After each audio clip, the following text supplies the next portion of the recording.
এটি আমাদের জন্য একটা বড় ধরনের প্রাপ্তি এবং একজন বিএনপি কর্মী হিসাবে আন্দোলন সংগ্রামের নেতা হিসাবে এবং মনে করি যে আমরা নতুনভাবে স্বীকৃত রাজনীতির নেতা এবং এটি আমাদের প্রাপ্য ছিল, সেটা উনি আমাদেরকে দিয়েছেন।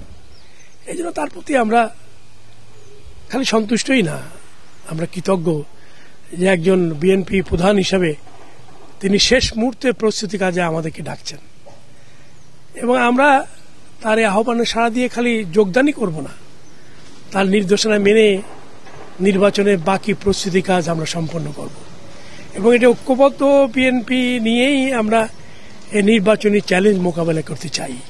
কারণ এবারে নির্বাচনে উনি নিজেই বলেছেন যে এবারে নির্বাচনটা একটু ভিন্ন ধরনের।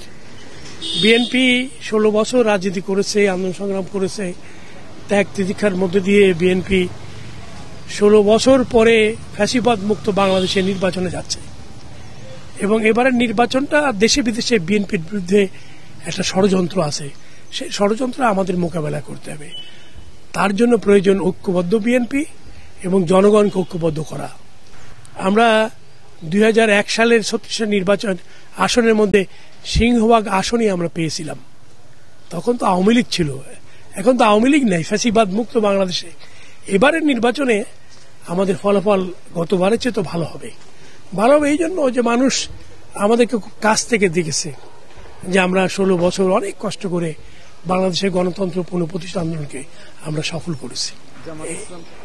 এবং আমি জামাত ইসলাম তো আমাদের শরিক দল ছিল, তাদের সীমিত সামর্থ্য সম্পর্কে আমরা জানি, তাদের রাজনৈতিক শক্তি হিসাবে তাদের উত্থান এবং তাদের বাংলাদেশের রাজনীতিতে তাদের অবদানে সবই আমরা জানি এবং আমরা মনে করি যে বিজয়ের ক্ষেত্রে বিএনপি আরো বেশি আশাবাদী হবে এই জন্য যে জামাত তার যে শক্তি আছে সেই শক্তি নিয়ে বিএনপিকে পরাস্ত করতে পারবে না।